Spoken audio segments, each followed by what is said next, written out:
So it's the rule of eight, and we're on Summer Hikaru Died. It's Romania Black. And when I pulled this up on the streaming service, they always have those tags of like trigger warnings. There was an extra tag added today, and I don't feel good about it. I don't feel good about it at all. I'm internally screaming or screaming internally. Just thinking about it. I'm not going to reveal what that tag is. You know if you've watched the episode.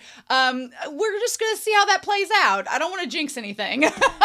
We'll talk about it in the discussion. But anyway, I have a lot of comments to get through. There's been a lot of discussion with episode 4 over on YouTube. Episode 5 had some comments from Patreon. That's as far as you all are where as I'm recording this. Thankfully, I've recorded ahead. There's been lots of things mentioned that I was like, oh, that's going to get talked about in episodes 6 and 7. And so I was just like, oh, yeah, that's going to get talked about then. But that's exciting to know that everybody's kind of on the same trail of thought, right? So let's get down to business because we have a lot of comments to get through. It's the rule of 8 on my channel. If you don't know what the rule of 8 is, if you've never been to my channel before, welcome. Anytime there is a 11 to 13 episode series or season of an anime, the 8th episode is always special. It's either special because it's transitioning into the final act and lots of crazy things are happening, or it's special because it's just going to be bonkers and balls to the walls, and the 8th episode's just when they decide to do it. They're like, you've settled in at this point, you've invested, why not be crazy? But I don't know. I can count on one hand in like 3 fingers the times where the 8th episode has not been amazing in a series like that. But everything else, it checks out. So we'll see if that's the case today with Summer Hikaru Died. But for episode 4, I got a couple of comments and then some for episode 5.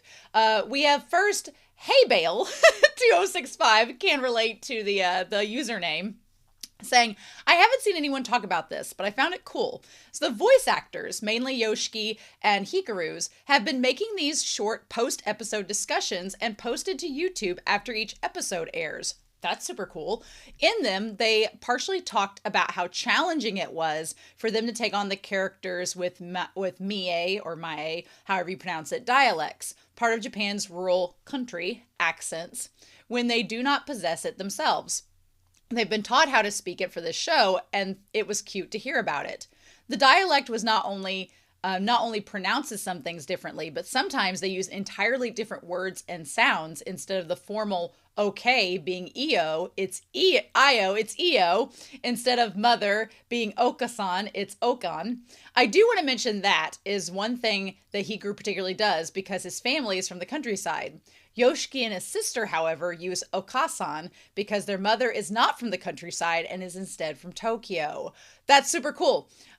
It's very apparent to me in their dialogue, so I like the way the subtitles try to show it. The voice actors are putting their best country boy accents. That's really cool. I kind of like that. As somebody that grew up in the country, and I'm in the southern Midwest, not quite the South, but not quite the Midwest, like rural southern Midwest, I feel like my accent does come out sometimes, especially if I go to states like Kentucky and Tennessee and talk with people there, it really comes out. My friend married a woman from the East Coast in the US, and she was like, why do you sound like you're from the South? And I'm like, I'm really not, but it just comes out. But yeah, it's very interesting. And my family sometimes adds like R's to words. Like my mother says wash instead of wash, and it drives me crazy. And I'm like, there's no R there. Why are you pronouncing it that way? But it's just the accent. It's just the vernacular, right? Or crowns instead of crayons. But I think that's really cool. It reminds me of in Haikyuu, Miyano Mamoru voices a character that has a Kansai Ben accent, and you can really hear him putting on the Kansai Ben, and he talked about how it was fun to do a different accent and do that. Super cool. I love that. So thank you, Hey Bale, for pointing that out. That sounds like a lot of fun. If those episodes had subtitles, it would be fun to go watch some of those. Okay, then there's been a lot of discussion about the whole BL tag. I'm just going to mention it one more time because Mary CL had a very professional, awesome take on this and provided some legit receipts from the mangaka. So I want to use this, and this will be probably the last time I talk about it before we get to the season finale, right? Because I've not seen this series. I've not read the manga, so I don't know all the tags that goes along. But Mary CL 77 for episode 4 said, here's a copy paste of the author's Blue Sky post that's been Google translated, since I found it very interesting as someone who's in the aro ace spectrum. And for the record, I am not aromantic. I'm very alloromantic, but I am on the ace spectrum. I definitely, if I'm asexual, maybe demisexual, there's been like 2 people in my life I've been like, I could be with you, but that's about it, right? So I bear that in mind when I'm looking at their post here, saying, this is from the author. My opinion that The Summer Hikaru Died is something that readers are free to consider as their own genre remains unchanged. But I believe it should be a story that sympathizes with people who have been left out of stories about love and sex, so I describe it as a coming-of-age horror. I think the key to it is the fear of not being able to be normal, of not having a place to belong that is common to many people regardless of their attributes. I think it's fine for queer stories that aren't romance to exist. And I'm going to interject in between parts of this. I think for me as an English teacher, I definitely believe in death of the author. Once something leaves the author's hands, it is important to have the author's context of what they mean by it. But at the same time, once it is in the public's hands, it no longer becomes your story anymore. That's why fan fiction exists. That's why fan art exists. Like, once it is in the audience's hands, they can kind of take that and mold and transform it in ways that the author may not have even known themselves. So, for example, me finding in the first 3 episodes especially a lot of BL tropes that are present in other BL that I've read, I think is worthy of being noted. And I think that it doesn't take away from the fact that this is a queer horror story at all. You can have 2 things can be true at once. You can make it be having elements of BL, but also primarily being a horror coming of age story. And some of the comments, and a lot of the comments, I don't want to say some, but a lot of the comments have basically said that, which I don't disagree with. The only comments I kind of take umbrage with are the ones that are like, well, BL's garbage. And I was like, no, it's not. And they're like, so thus we don't want this series associated with it. Or ones that are like, you're wrong. And I'm like, well, subjective literature, hello. And then there are some comments that are like trying to be gatekeepers of fictional genres. And I'm like, you can't gatekeep fictional genres. You just can't. So anyway, so officially we've been careful from the start not to position it as a love story.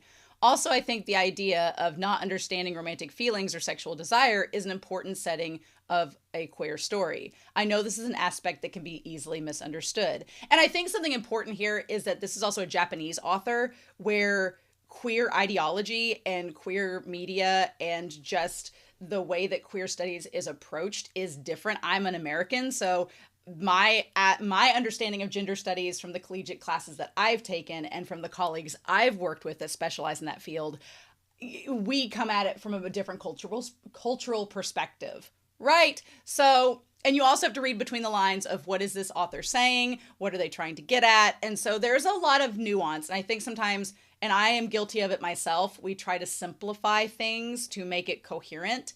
And this is not something, much like the queer experience, it's not something you can simplify, right? So anyway, they go on to say, in a previous post, the genre tag and promotional direction on the official website have never changed since the beginning of serialization. Someone else pointed that out, saying that it had never been that way from the start. From the beginning, we've consistently promoted it as a youth horror within official reach, though it's true that the official reach is very narrow. No matter what the genre tag, and even if the story isn't romance, as the author, I can guarantee it's a queer story. Now, with that being said, I think the author is being a little clever here because we've talked about this in episodes 1 through 3. Come on. The sexual innuendos are so on the nose. As someone that writes, as someone that has published professionally, I'm like, you know exactly what you're doing. You're just very much saying it. And that's fine. Right? That is the author's prerogative. They can do whatever they want. But I'm also like, we've seen the ducks. They are real. You cannot go back and try to say, no. So, but anyway, Mary goes on to say, I think even with this focus, the series has romantic and erotic moments.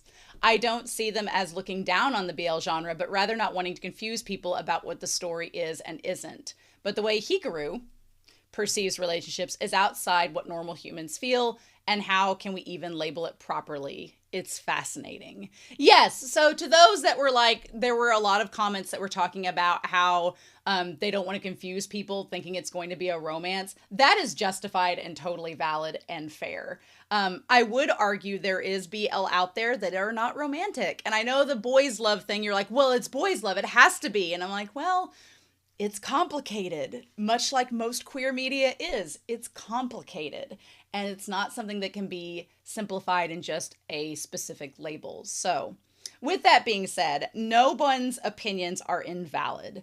Anybody that's commented and shared their opinion, y'all are valid in your opinions. It's fine. I was getting frustrated with the moderators because I'm like, we have a rare opportunity where we have a piece of queer media that is getting attention and general focus, and it's so well written and so beautifully animated. I'm like, why are we wasting our time fighting over what a label is? Like, it's just, the farmer in me wants to touch grass, you know? So I'm like, Anyway, I thought Mary did a very good job of articulating that in there, and providing actual receipts. The English teacher in me is like, provide receipts. Like, don't just be like, well, I heard. I'm like, no, the English teacher in me is like, where's your works cited page, bitch? Show me your MLA citations, APA if you're nasty, and let's go from there. Chicago manual style if you're nasty. But anyway, I really appreciate that. So that's the last we're going to talk about it. Last we're going to talk about it until the end of the series, probably.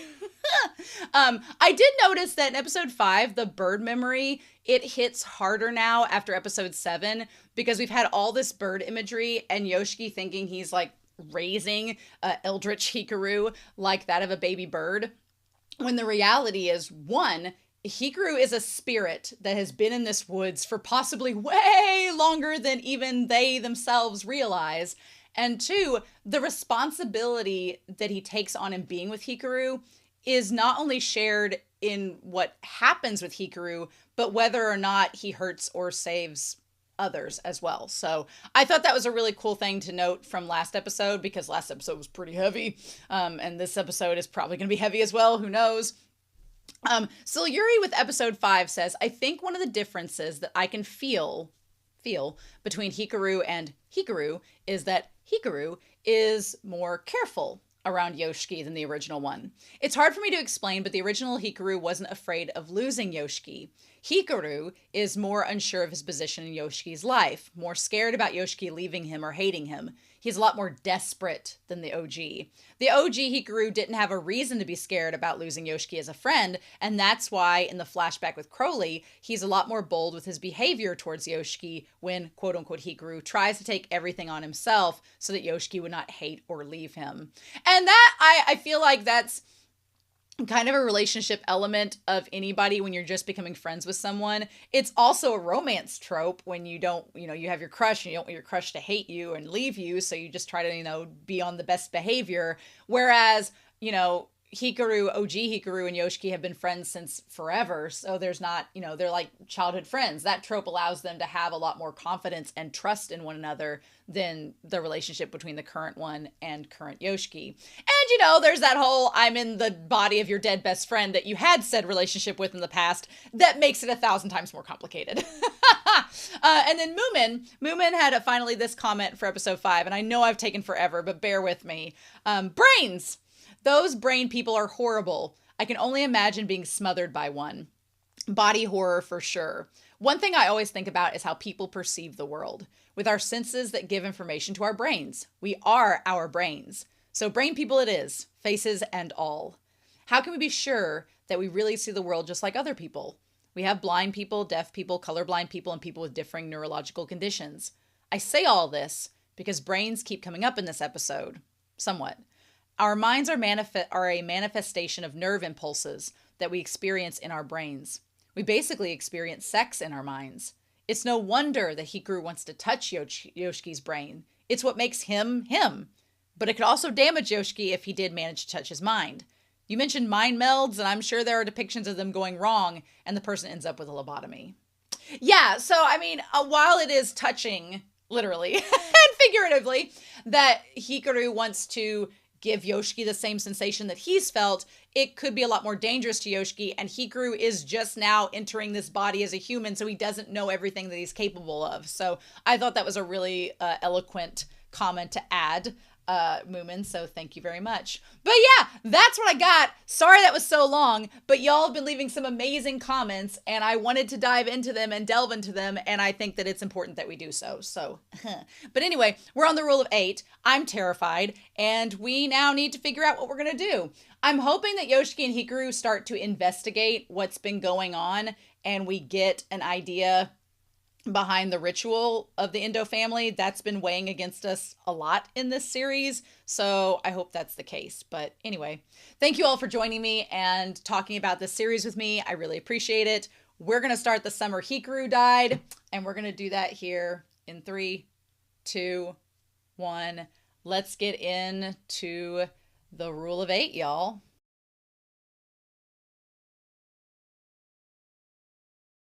So the moment that this episode started, there was a tag for fear, violence, horror, and then there was an extra one this week, which when I saw it, I went, and that was for suicide, which was not good in this episode. The only saving grace about that scene was that it alleviated my thoughts, because when I immediately saw that tag, I'm like, oh my God, is Yuki or Asako or Maki, are one of them going to get possessed, or, you know, basically what happens with this guy. But what happens with the guy here in this episode sets a horrible precedence for what could happen later on. And we're going to talk about that in this episode. But I was like, okay, on the plus side, glad none of our main characters went through that, because that was my biggest fear going into this, being like, on the bad side, So, rule of 8! Does not let us down, does it? No, it doesn't. So, we have a lot to talk about with this episode, because there's a lot being set up. I've never been more happy for Rie to show up. I feel like in the OP now, Rie and Tanaka are two sides of a coin. They are foils of each other, right? Because you have, we're going to bring up here, we're going to talk about some theories with Tanaka. Those of you that have read the manga and know the answers, don't tell me. Let this girl cook and figure out if the dish is going to get burnt or not in episodes to come. So we have Tanaka. I'm just going to put Rie up here. One thing I really like about Rie is that Rie is supportive. Rie is, I mean, she hides some things because she has reason to, but she is very straightforward. Tanaka, they both, you know what? We're going to put them next to each other here.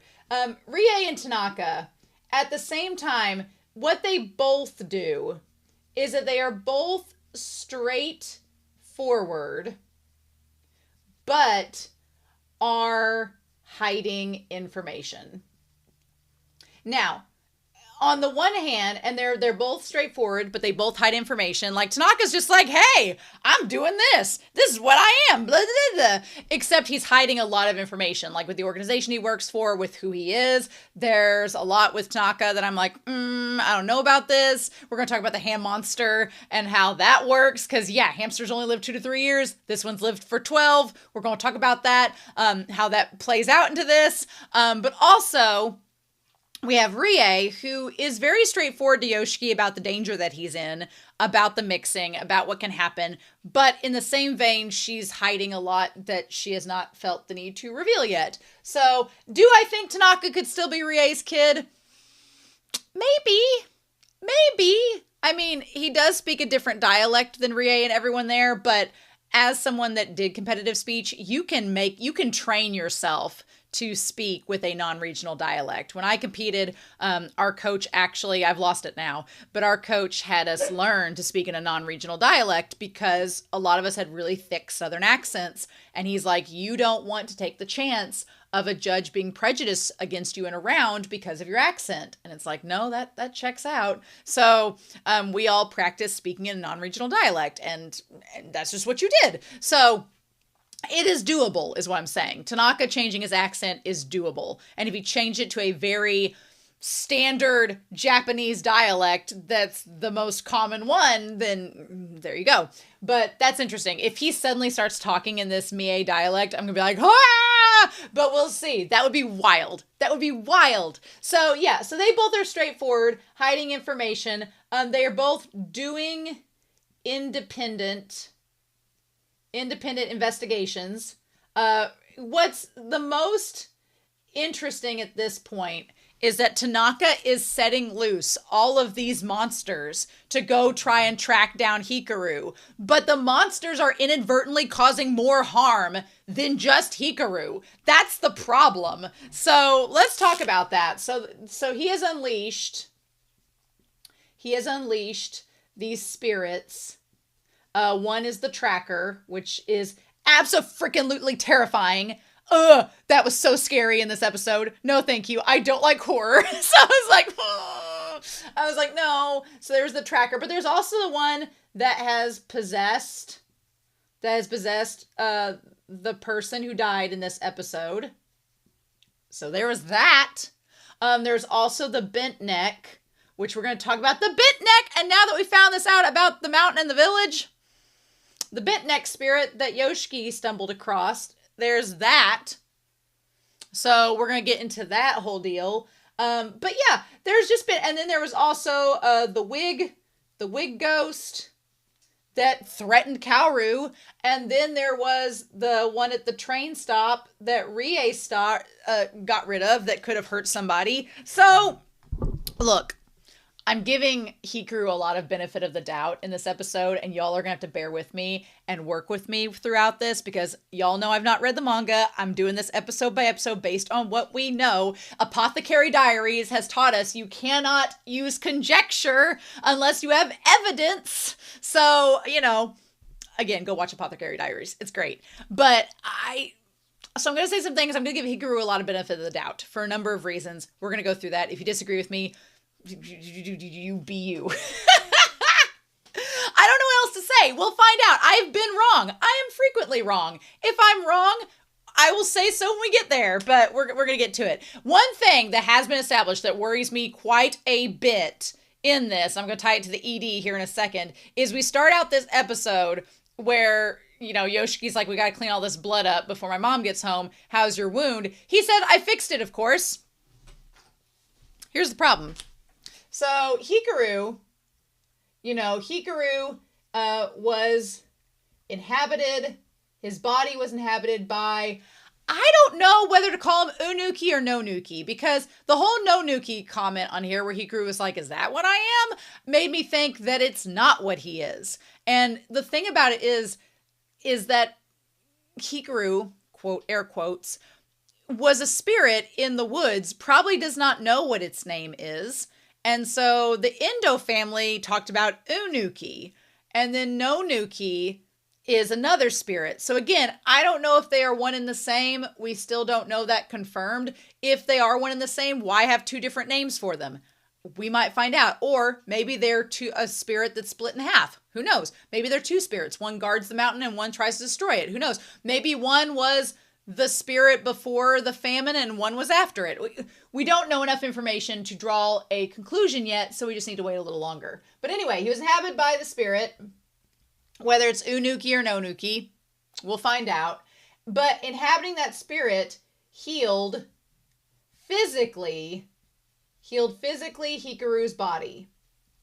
They talked about taking like a week before he could come back from the mountain, a week to heal his body up and repair everything on a cellular level, which makes sense.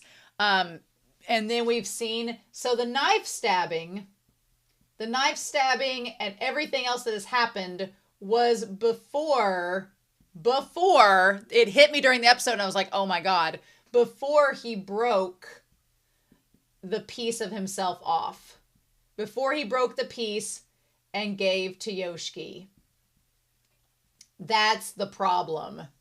So, because he gave a part of him to Yoshiki, he is not able to heal himself to the level he could before. So when he bumps into the table or the desk and has the bruise, he's like, well, why didn't that just heal up? Because he gave part of him to Yoshiki and he's not whole anymore. He mentioned that it was going to make him less powerful and less able to kill things. Well, it also has made his body weaker and not able to heal as fast. And it also has made it to where the tracker, normally I think he would have been able to kill the tracker fine, but in this case he couldn't. So it's like, that's a problem. So here's the thing about the ED. And if you've not noticed this in the ED, then you might want to, I'll put a little ED theory up here. So if you want to skip over, because I think it's pretty telling. I've noticed this since the first time the ED premiered, and I didn't say anything because I was like, this is a spoiler, but I don't know. And now we're to the point, we're at episode 8, that I'm just going to say it. But what I don't want you mofos to do is tell me in the comments if I'm right or not, and to explain it. We will find out in the season. We have like 5 episodes left, 9, 10, 11, 12. We have 4 episodes left. We'll find out within a month. So I don't want to know in the comments, but his neck is slashed in the ED. It looks like he's been decapitated in the ED, and the head's been reapplied because he has a big line across his neck. So the big question is, he gets decapitated, I'm assuming, because it looked like it was going all the way around. How's that head get reattached? So here's my quick theory. I think that at some point, his head is going to get severed from his body, because that seems to be a theme in this series. We've got the tracker ghost that has the head separated from the neck. We have the little head that is the talisman that's Hichi, which we're going to talk about. We have the fact that the one village is the head and the rest is the body and everything. We're going to talk about that. I think his head's going to get cut off at some point. And I think that Yoshiki is going to give the piece back to the body. He's going to stick that hand up in there and put the piece back in, and that's going to allow him to regenerate and add himself back, is my theory of what's going to happen. Now, whether or not that comes true or not, we will find out within the next 4 episodes. So, but anyway, that's my theory with the ED. But anyway, I am concerned because Hikaru is not... I'm going to be very curious to see next episode. Now I really want to know what happens next episode. That's the problem with watching week to week with you all. I have to wait a week to find out. But now Rie is going to get to meet Hikaru. And great timing, because now we're going to get to talk about Nonuki, Unuki, the spirit in the mountain, the eye, which we're going to talk about the eye, and then see what we do with that. So that's going to be interesting. He's like, I usually leave tiny cuts alone and I barely feel pain anyway. Poor Yoshiki just... I feel so bad for Yoshiki. He's like, oh God, everything I did was pointless anyway. Yoshiki smiling would normally make you feel like happy with the character because you're like, oh, he's smiling. But the problem is, usually him smiling is like he feels so melancholy with himself that I don't like Yoshiki smiling because it doesn't feel genuine. It feels like he's actually sad and just masking it. So he says Nuki-sama, as in no Nuki-sama. But then we have Unuki and no Nuki. So again, the fact that the damn note doesn't have the U or the no in front of it is like, so frustrating. It's so frustrating. But we know it's either Unuki or no Nuki. We don't know. And we also get Hichi. Hichi, I'm pretty sure, is the head. Hichi is the head that is there. Now, I don't want to look up what Nonuki and Unuki mean because I feel like that's going to get a whole slew of spoilers. But Hichi, the name meaning, Hichi, I want to see what it means. I want to see Hichi name meaning in Japanese. What does that mean? Sunlight. Okay, interesting. Hichi's surname means in Japanese culture, characters originated. What does it mean? Sunlight, daylight, daytime. Interesting. Which, okay, that kind of is interesting because Hikaru's name means light too. So Hichi meaning light, Hikaru meaning light. That's fascinating. I wonder if that has any connection, like if the spirit went to Hikaru and was able to go into their body because their name represents the same thing. I don't know. That's interesting though. But their name means light as well. What a coinky dink. Eh? So yeah. So he has this comment, he's like, no Nuki-sama. And what's interesting is that Yoshiki, he's like, Mrs. Matsura was saying that name as well. He's like, do you know what it means? He's like, well, conveniently as the plot would have it, I was like, oh, mangaka, you had to do the convenient memory amnesia plot device, didn't you? He's like, I can remember all of Hikaru's memories. I can't remember my own. How fitting. But anyway, he's like, my memory is all blurry. And Yoshiki's like, well, that's convenient to the plot. Do you think Nonuki-sama is me? Now, honestly, if Eldritch Hikaru is a spirit, there is something that's interesting about that. And the idea, because the village, we're going to talk about the village worshiping.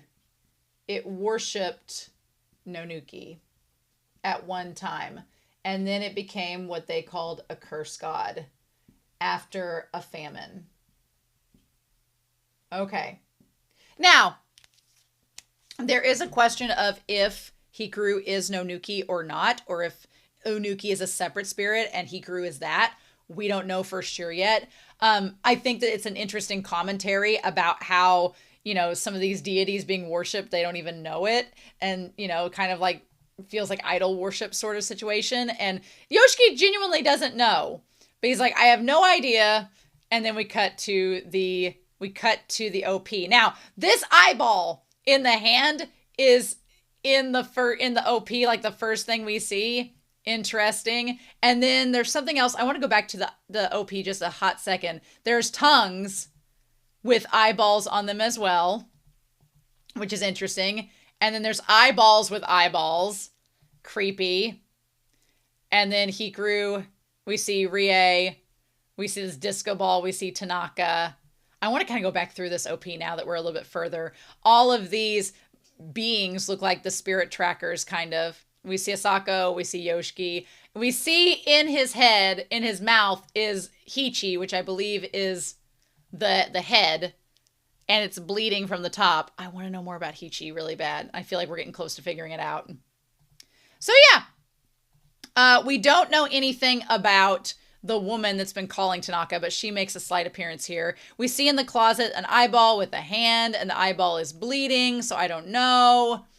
I'm going to be interested to see Rie's reaction to Hikaru, because Asako, as we've seen back in episode 6, Asako has been raised to know that not everything in the spirit world is, meaning to be harmful or meaning to be evil. It's just, these two worlds colliding don't communicate or understand each other. And so Asako comes at it from kind of an open perspective. I'm curious how Rie's experience is going to influence what she thinks. I don't know, because she clearly has had an experience with whatever was in the closet.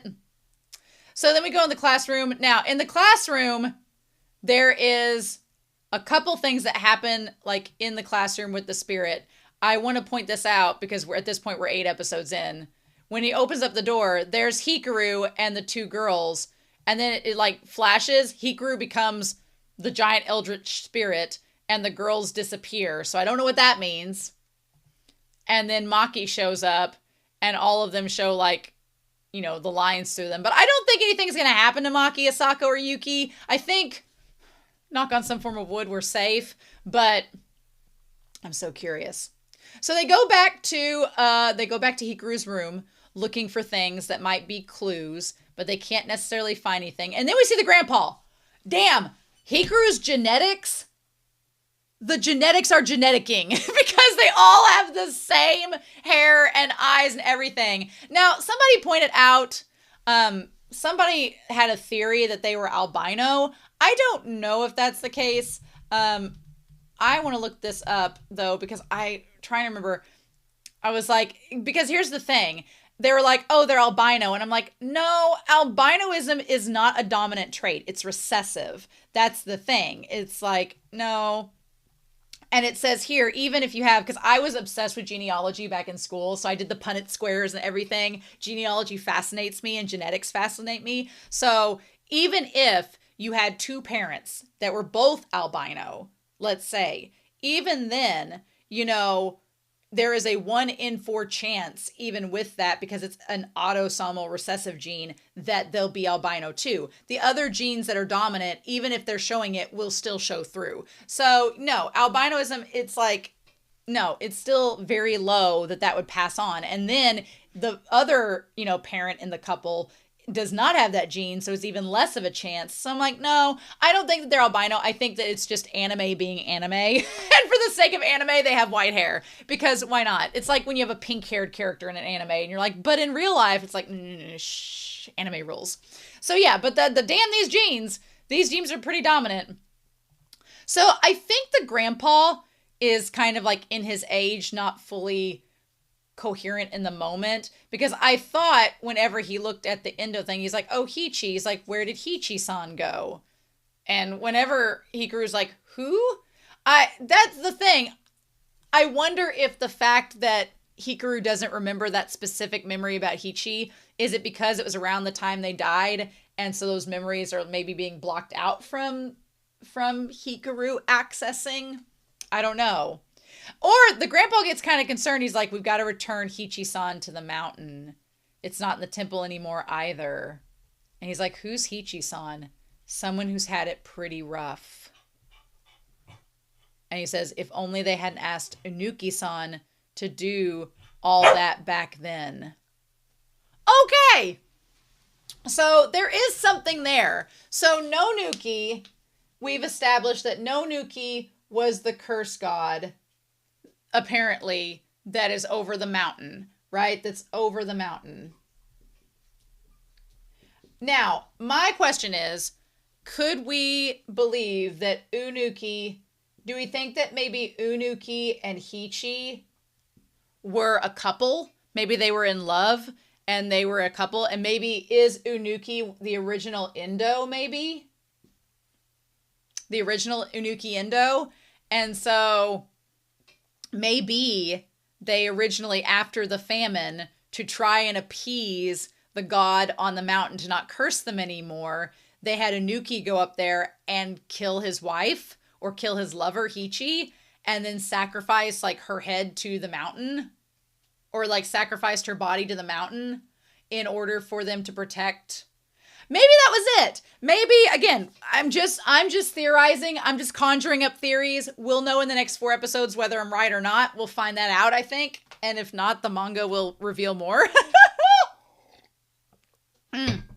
But my thing is, I'm like, what if Unuki was one of the original Indos, and Unuki and Hichi went up to the mountain. Unuki was tasked by the village to kill Hichi and sacrifice her to the god to appease them so that they wouldn't bring about any more plague or anymore. And Unuki made a deal with Nonuki in the mountain. And that's how the whole, I'll protect you and your family and your wife because the original one sacrificed to the mountain. Tanaka has come to the conclusion that none of the spirits will touch you if you had the little Hichi head with you when you traveled into the mountain. Nobody will touch you. So I feel as if there's a ritual performed by the Indo family. The ritual keeps the mountain from coming down and keeps basically keeps Nonuki from stopping all the other curses from coming down and hurting people. There's more to it than that, and I feel like we're very close to finding that out. But I think Hichi was sacrificed, and they just shriveled up her little head and made it a talisman. This village is a murder village. I feel like they've committed a lot of crime. I feel like a lot of sacrifices have happened in this village. This is the one where we sacrificed everybody and to the mountain, and that's why it's the murder village. He's like, a long running curse. And then he falls asleep since way back when.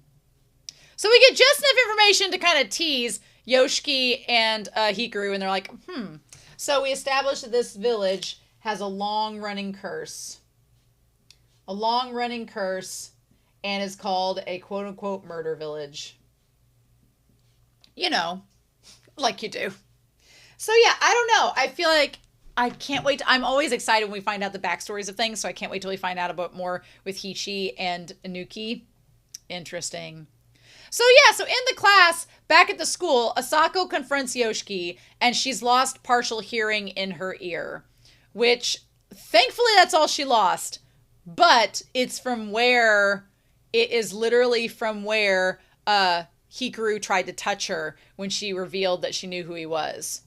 And of course, Yoshiki's like, I feel like Yoshiki takes partial blame in all of this, which, as much as I want Yoshiki to be safe, and as much as I love Yoshiki, he is very right, and I'm glad he is taking responsibility at this point, because as much as we love him and we love Hikaru, Hikaru could have really hurt Asako. And this kind of goes back. I love Yoshiki as a character because he is recognizing his hubris. He's recognizing his hubris, and now in the last episode, in this episode, he's been trying to take responsibility and do something about it. Last episode, his way of taking responsibility was trying to kill Hikaru and just end the whole thing. That didn't work. So now he's like, okay, I've let this monster into my house. I had the hubris to say I can fix him, and then I realized maybe I can't. And so now he's like, I'm going to have to work with Hikaru to figure out what's going on and figure out what we need to do. And that's where we're at. So I like that he's kind of like, well, shit, she's lost part of her hearing because of what, because of what I've done. She's like, well, it's nobody's fault.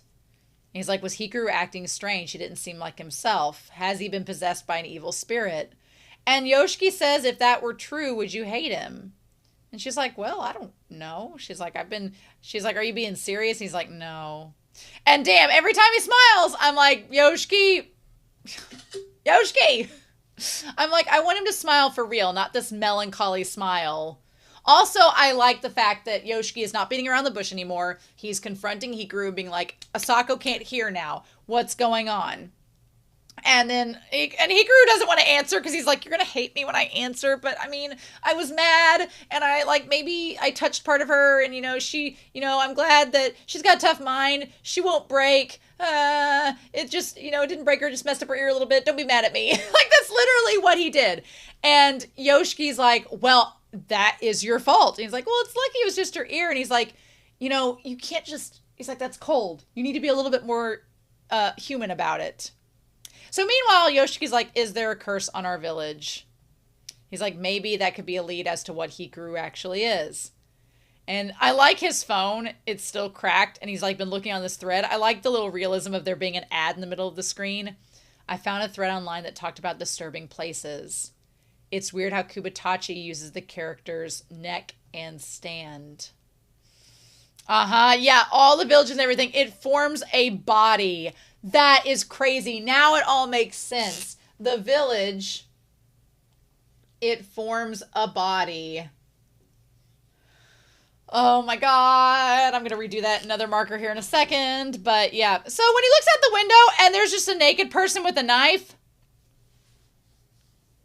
I was like, nope. I had a very Natsume Book of Friends moment because watching Natsume's Book of Friends, which is the opposite of horror, still very melancholy, still very somber at times, has made me cry. But Natsume's Book of Friends, normally when Natsume, the main character, he sees yokai, go watch that series. But when he looks out the window of his school, he might see a yokai and be like, oh, that's weird. Here I'm like, oh, to the extreme, much different. But yeah, and so then everybody starts seeing it. And he's like, it's not a monster. And then he's like, don't look.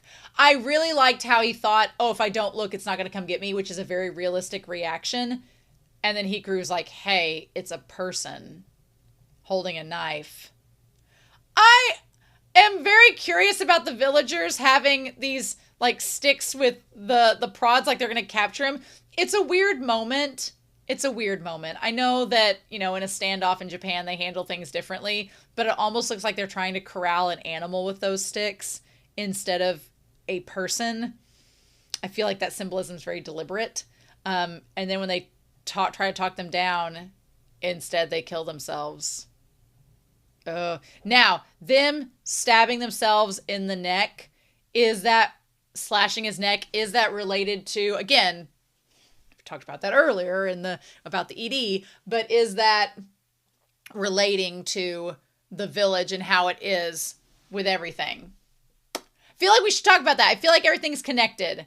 I feel like that is. And Asako confirms that he was being possessed by something. So yeah, something was inside possessing him. And that's maybe how Maki got hurt. I don't know for sure. I don't want to know, but I feel like my hunch is that the manga was cut out where Maki was hurt by somebody from the baseball club, went berserk, and got violent. And she's like, are you okay, Hikaru? And he's like, oh, me? He's like, oh, well. She's like, there's totally something inside you. And he's like, oh, maybe I can ward off evil spirits. No, Hikaru's just dead. And that's why the spirit is like, you know, because normally if you're possessed by something, you try to get it out of yourself. And at least in shows that happens. I don't know. Never been possessed before, to my knowledge. But in shows, when people get possessed, one way they try to get the spirit out of them is they inflict self-harm to try to do that. You know, where's Tanaka exorcising all these people? That's the problem. For being a self-proclaimed exorcist, he's causing all these people to get possessed because he's releasing all of these spirits and encouraging them to go down from the mountain to try to find Hikaru. And that's a problem. So he's like, you know, I do like all the footwork that Asako, that the animation does with her, where it's not like, it doesn't ever show her face, but the footwork suggests what she's feeling and about her concern. I've noticed stuff like this happening more often. So she's like Rie, she's noticing it more and more. And he's like, there's more impurities lately. And Yoshiki's like, Yoshiki just looks so downtrodden. He's like, we've got to go do something about this, don't we? What do we do? So he's like, we've got to figure something out. And as if it gets down to it, and then that's when he notices the bruise. Here's the thing. Hikaru says that he'll do something about it, but now that he's tore off that piece of him, what is he going to do? So they go to the library and they find the entire region and all the maps. I love that it's Matsura's daughter that we end up finding as the librarian. Crazy. So all the rivers and everything, they go through it saying Kubitachi used to use the character's neck and cut, which is abandoned now. So it's now neck and stand, and it used to be neck and cut. So yeah, this murder village seems to be, in my mind, if we're talking about like the neck and the cut, I feel like this village used to be where all the sacrifices were made. I could be wrong, but they talk about Udakar and Uderi, which is abandoned now, and Ashidori under that. There's some place I don't recognize stretching out to the bottom right. And then there's Kubitachi. So, and this, it's shaped like a human body. So there's all these villages that come together to form a human body, and Kubitachi is the head, which feels very symbolic because we just had an episode a ways back in episode 5 that was all about brains, all about how our brains are us. This is the head of all the villages. All the villages have abandoned, as we've noted, they've abandoned kind of the spirituality, but this village keeps it up, right? And it's the head. You know, just a bit creepy. All the village names are body parts, and Daruma corresponds with the torso. He's like, that's creepy as hell. I also really like that. I like that they had to use encyclopedias and do actual research other than just the internet to find these things, using some cartography, getting down to business. Thought that was really cool. So the village itself is split into 5 parts. So we not only have all of these body parts that are different villages in the surrounding area, but the village is split into 5 parts. And so one of them, Uderi, has been abandoned, but there's Udakari, Kubitachi, Ashidori, and Darumasude. Okay. And so from there, at the start of the early modern period, so Uderi merged with Darumasude midway through the Meiji era. Okay, and famine and plague killed tons of villagers in 1749. I love that while Yoshiki's doing all this research, there's Hikaru being like, oh, hey, that was such a long time ago. Just like he's admiring Yoshiki for all the research he's doing. I'm like, now's not the time, Hikaru. Now's not the time. Before it was all one big village. Okay. And so then she's like, keep your voices down. And she's like, oh, you're from Kubitachi. I was originally from there too. And that's when they notice the name tag. Now, Hikaru does not know the conventions of grief or of loss, things like that. One thing I really like about the Matsura librarian in this is she kind of touches on an aspect of grief that is really important, and that's about talking about the loved one that's passed. Because, you know, a lot of people after someone passes, they're like, oh, we don't want to bring it up because it's probably really heavy for you and it's probably really sad and we don't want you to have to, you know, have this emotion. But emotional grief is important. And I think for a lot of people, getting to talk about their loved one is a therapeutic form of grief. Getting to talk about them is important because you keep their memory alive that way, right? So she talks about it being her mother. And then we get into her, like, taking them back into her office and saying, my mother uttered that name, didn't she, Nonuki, all those years ago. She talked about Nonuki-sama quite often. And as a child, my mother snuck into the forest and saw something terrifying. Okay, so she warned me to avoid Nonuki-sama's mountain at all cost. Now, here's the thing. They say Nonuki-sama's mountain. What she saw in the mountain may not have been Nonuki-sama himself or itself.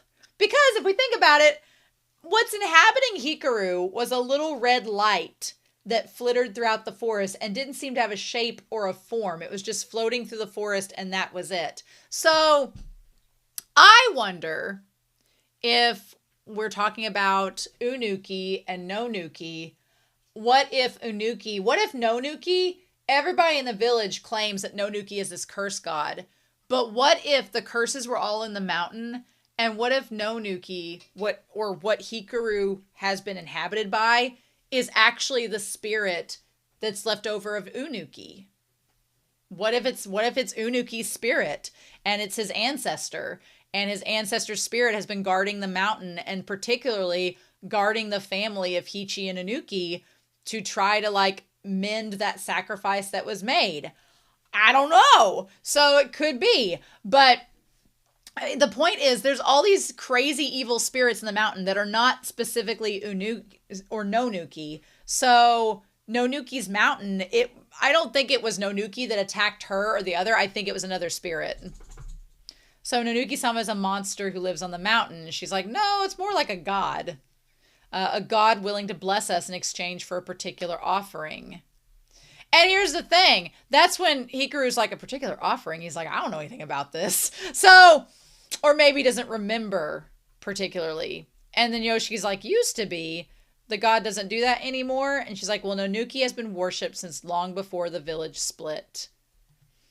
And so then she talks about, but after a certain famine wiped out many of the villagers, we have the artwork here, it became a cursed god as a result of the disaster.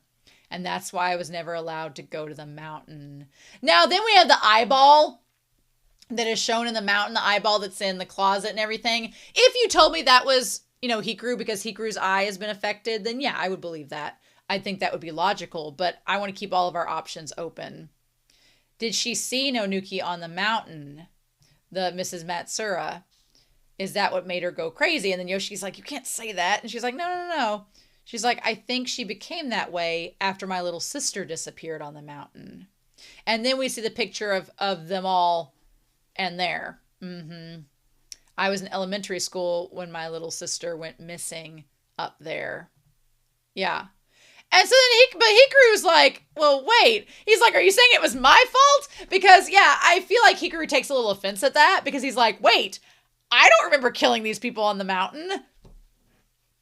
Now, is that to say that Hikaru's not capable of doing it? Well, no, he caused Mrs. Matsura's death.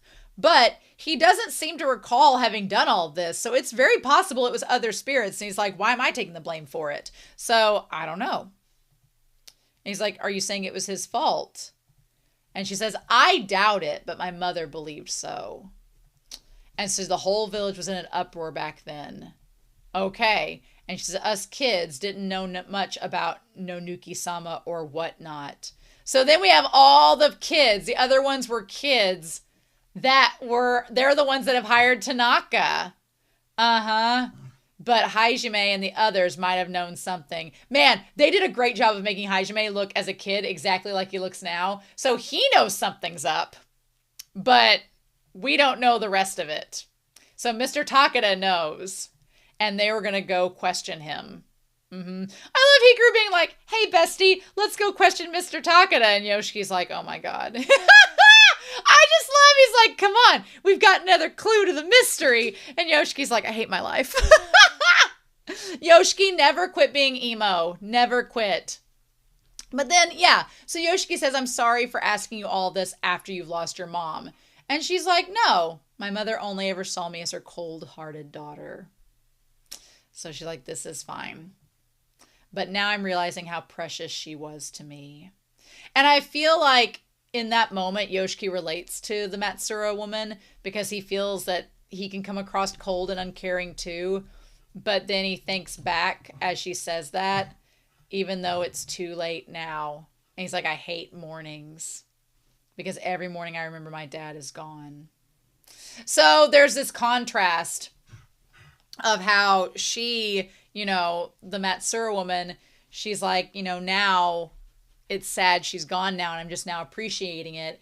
And then you had Hikaru being sad about his father passing. And Yoshiki's realizing all this. And the thing that kind of is so sad is that Yoshiki, remembers back, this response should have elicited an emotional reaction from Hikaru if it were the OG Hikaru. But when Yoshiki looks over at him, this Hikaru does not have a reaction because those emotions aren't in him. Those are from the OG Hikarus. So, damn, it's complicated.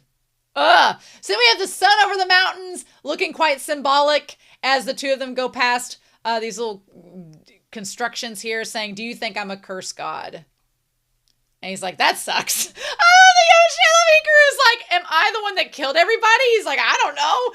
I'm very much like the fact that Hikaru does not know though makes me suspicious about the truth of it. Because if you've ever read any Danmai, which is a Chinese BL or Chinese story, the fact that it's a BL is irrelevant, but that's what a Danmai is. But all the Danmai that I've read have involved an aspect of gossip and an aspect of hearsay from the village. The village is like, this is how it's always been. This is how the story is. These are the truths. And in those stories, you typically find out that those are not all correct. There's usually something else involved that the village doesn't know or is hiding or is lying about. So, I don't know. Is it possible that Hikaru is this eldritch monster that's been killing people for hundreds of years? It could be.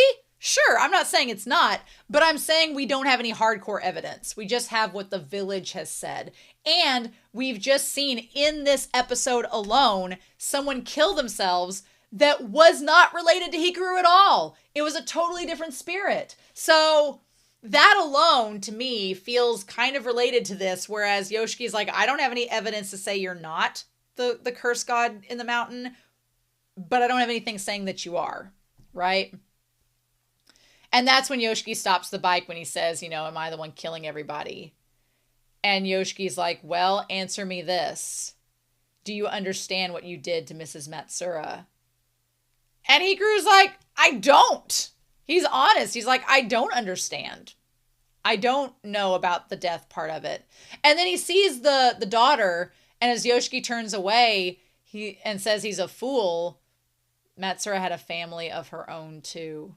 And I disregarded that. And he's talking about death. And he's like, death is heavy.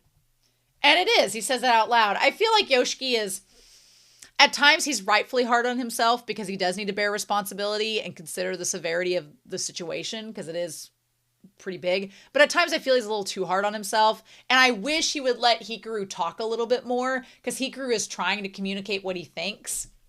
And he says sorry. And Yoshiki's like, well, what are you sorry for, though? Apologizing doesn't fix anything. You can't comprehend it anyway. And Hikaru gets really upset at that. He's like, well, I'm trying. He's like, but I... And that's when Yoshiki says, don't worry. And there is a part of me that wants Hikaru to just cut Yoshiki off and say, let me talk. And I feel like that's going to come down the road when we get to the climax of the series. Is Hikaru going to say something? But for now, Yoshiki cuts him off. And he says, look... Even if you end up killing someone again, And he smiles as he says it, which it's like, Yoshiki. I'm like, Yoshiki, every time you smile, it's so melancholy and sad. He's like, I'll shoulder that sin with you.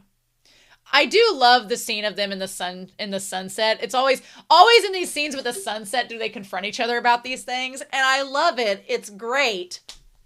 I'm just like, I'm glad that Yoshiki is shouldering the sin with him, because he should. I'm glad he's realized his hubris. I'm glad he's not let himself be too proud. But at the same time, I'm like, you are really hard on yourself when you don't even know all the full evidence yet. And so then we see like Hikaru gets excited about that, about, okay, we're in this together. Because I think Hikaru's been worried about him leaving. As I learn more about this Hikaru, it may become obvious that he can't stay here. But I'm done looking the other way. I'm glad that Yoshiki thinks that. He's like, yeah, on the outside, and it's very obvious that Hikaru probably does not need to stay in this village, right? For reasons that we've talked about in this series. But he's like, I'm not going to cast a blind eye and not get involved and act like I'm not part of this, because I am. I've made myself part of it. And now our next story. Okay, and then we cut to Takeda. So Takeda's old man lives there. Takeda's there with his wife. All this, and then Tanaka shows up. And then, Hajime, where'd you go? Would you come here real quick? He's like, give this to your father. Now, so Takeda has given this sword. He's given this sword as good luck to Takeda's dad. I'm just going to call it right now. And this connects back to the ED. So y'all, more ED spoiler things. My theory with that. I think that when Yoshiki and Hikaru go to question Takeda, I think the dad or Takeda is going to attack Hikaru with that sword. I think that that's what's exactly going to happen. Whether or not they decapitate him or not, I don't know. But I think they're going to attack him with that sword. I could be wrong. Anyway, into that theory. So they've given this as a good luck charm. He's like, give this to your father. And I want to point out, if we're going with I'm still on the hamster sees for Tanaka theory. I think the hamster is seeing for him. If you notice, he puts the cage with the hamster right beside him, not behind him, beside him, so the hamster can look at the man all the time. I think that's important. Yep. At least think of it as a good luck charm. Sure. And then as he's walking back, he's like, talks about how Hikaru, he's like, he let his papers get mixed up in my bag like the real Hikaru always did. I mean, he is in his body, and there are parts of OG Hikaru that do show through with this eldritch being. I cannot believe that Yoshiki meets Takeda. Or Tanaka. He meets Tanaka just by walking past him. Also, Tanaka is really tall. We get confirmation he's freaking tall. And Yoshiki notices that he's from out of town. And the hamster reacts to Yoshiki. Here's what I think this is. I think that what Tanaka has done is what he's done is taken his eyes and has created some kind of adjacent barrier with the hamster. Kind of like he sacrificed his eyes and gave them to the hamster. And now the hamster sees for him and also helps him. So the hamster, it's kind of like if we're talking about mixing, because he calls it a ham monster. If he talks about mixing, if he's mixed himself and allowed that spirit to get into the hamster along with his eyes and formed a barrier around the hamster. So that would explain why the hamster's still alive. As long as Tanaka's alive, the hamster will be alive. And the hamster can see for him. I'm just saying. So he's like, hey, you. He asks about the souvenir, which is just him like derailing the conversation to appear, nonchalant, innocent. Also, the fact that if the hamster saw for him, it would explain his disheveled appearance. But yeah, and so he gets down there and crouches down like with the hamster. Doesn't the flavor kind of linger in your mouth a little bit? He says he's an ethnologist. So I was like, an ethnologist. The study of peoples and cultures, their origins, and the similarities and differences between them. Again, if you're trying to imitate an accent, would tie into it. I came to study this village. Sure you did. I'm staying over at Mikasa's place. And so he asks his name. And then, here's the thing. Yoshiki looking over at the hamster and the hamster looking back at him. And then Yoshiki's like, yeah, and the hamster. What I love is that Yoshiki reveals, I actually really like cute animals. So like the cat and this hamster. It's so freaking cute. And it's the happiest that we've ever seen Yoshiki in the whole series is him being with this hamster, with Tanaka. It is the most adorable thing I've ever seen. It's pooping in my hand. I don't mind at all. God, I love this. Yep, this little rat is my partner, you see. I've had him for 12 years. And Yoshiki's like, really? I thought hamsters only live like 2 or 3 years. He says, this one's special. It's a ham monster. Has he imbued the spirit into this hamster? Who knows? He's like, well, anyway. And it's possible. He's like, thank you. He's like, I really wanted to get the hamster out and look at it because Yoshiki just couldn't resist the cuteness. I don't blame him. He's like, can I get out that hamster and pet it? Now look, could it be, if we're going to be real, it could be with the theory about Tanaka and the hamster eyes. It could be that Tanaka has his eyesight. Why his eyes look weird? Maybe we'll find out by the end of the season. But it could be that he has put a spirit inside this hamster to help him detect other spirits. Just saying. Just saying. Because we're going to talk about the hamster and its reaction after Yoshiki. So he sees the mark of where the hand has gripped Yoshiki. And Tanaka's like, oh, you know. What does he say there? As he has the hamster in his hand. He says, you know, you remind me of myself. So the question is, did Tanaka have a run-in with a spirit? Did he have a run-in with Nonuki? Did he have a run-in with Nonuki in the past and Nonuki just doesn't remember it? I don't know. But here's the thing that's wrong with that is that Hikaru, with quotation marks, says he's never inhabited or possessed a person before. So if that's the case, how did Tanaka get the handprint on his neck unless it was a different spirit? I don't know. And can Yoshiki see the imprint on Tanaka? That's the big question, because Tanaka could see it on him, but nobody else has commented on Yoshiki's mark. So is his eyes able to see what other people's eyes cannot? That's a good question. I think it's really important. He's like, that kid has got something, and he's mixed, hasn't he? Also, the hamster was cleaning itself after engaging with Yoshiki, so like it was trying to clean the impurities off of itself, which is interesting. He's got something and he's mixed. Uh-huh. He's got something with strong ties to it. So Tanaka believes that whatever, Yoshiki's been mixed with has strong ties to Nonuki. Now, whether or not it is the actual Nonuki or not, there we go. He says he's come in contact with it, no doubt. And those marks on his arm, he says it has no sense of identity, let alone emotion. Which honestly, it could be more abstract. It should be more abstract than that. So I think that the reason why there's no ties to identity or emotion is because in the moment, there was no malice necessarily when they first did like Yoshiki reaching up into Hikaru. There was no like malice or evil intent like there could be with Tanaka's mark. Could it be that he's living among us disguised as a human? Well, yes. And then he gets the phone out, and the person on the phone, I think he held the phone away because he was afraid of being yelled at, but maybe he doesn't want the magnetic waves getting too close to his head. I don't know. So case AA-104. Investigation is underway, and they're like, keep us more updated. He's like, gets on my nerves. So then here's the thing. He reaches a crossroads. And to go with the crossroads, he takes his arm in the shadows and makes the image of the person show up. The image of the person like what the village is. I'm not going to rule out that Tanaka's possessed by a spirit himself. I'm not going to rule that out at all. I'm not, because it could very well be. We don't know.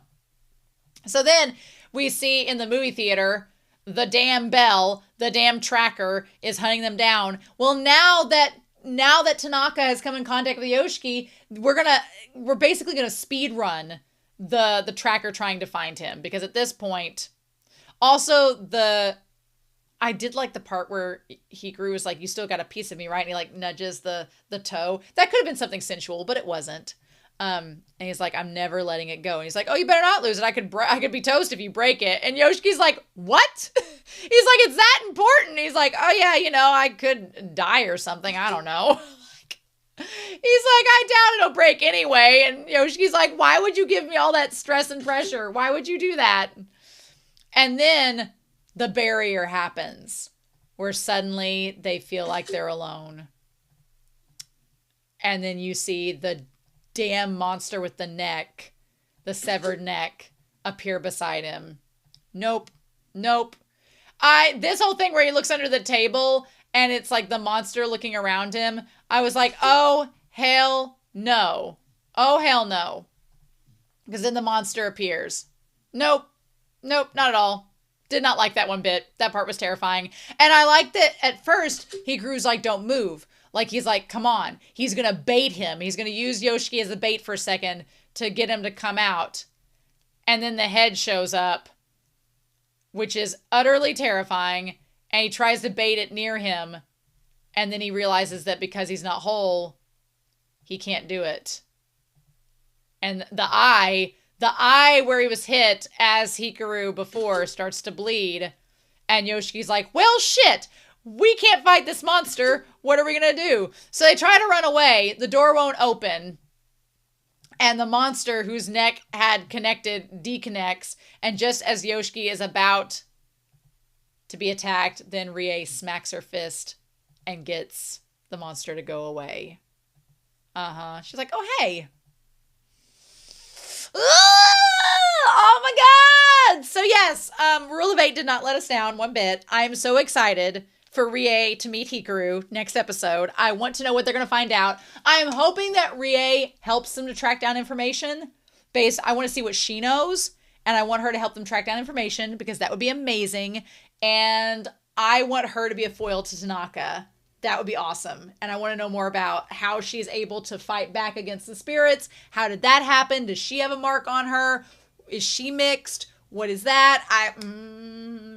Here's the thing. She talked way back in several episodes ago about how if you're not careful, being mixed will make you not human. Is Tanaka, is he too far gone and he's mixed to the point where he's not human? Because he talked about losing organs to make the barriers. So if he's not human, you could lose a lot more organs more easily. I don't know. Is Tanaka going to be our final boss of the season? I don't know, but we're going to have to find out. So in any case, I'm excited to hear your comments down below. Please, no spoilers. And we'll be back next week. I'm so excited. I cannot wait. This episode has me so hyped. I can't wait. I can't believe I have to wait a week. It's not fair. But in any case, we will be back. And I cannot wait until we will talk about this with episode 9 of the summer Hikaru died. So take care, be safe, and I'll see y'all again real soon.